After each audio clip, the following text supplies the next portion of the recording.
Let you in under my skin, skin.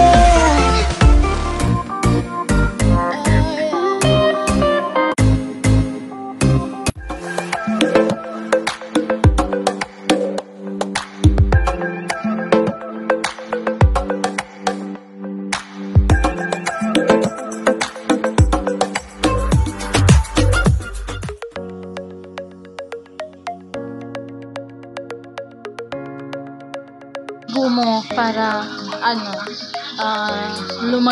lumabas yung init ng katawan mo,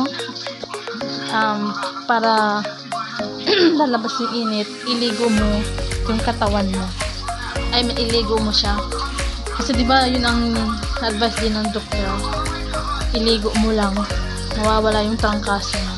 So yun, mag-toothbrush muna lang. So ayun mga katrops, habang naliligo ako, nagpakulo tayo ng sambong kasi magtutuod tayo after natin maligo para lumabas talaga lahat ng sakit-sakit natin sa katawan. Tapos na pa ako magbihis. Kukunin na natin dito yung pinakulo natin na sambong para magtutuod na tayo. So wait lang. Pinakuluan natin na sambong. Ngayon ang gagawin natin, magtutuod na tayo. Kumbaga mag-ano ako ng kumot, sa loob ng kumot doon ako sa ilalim, parang dudungawan ko to para yung singaw niya mapunta sa mukha ko. So magtatago tayo mamaya. Mag-ano ng kumot. So mamaya mga katrops ha.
iinom na tayo ng gamot para sa lagnat.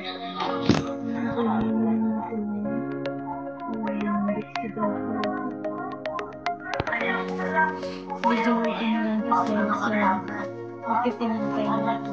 After nagkatiyat ko na ito, ano na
yun, ganyan pala.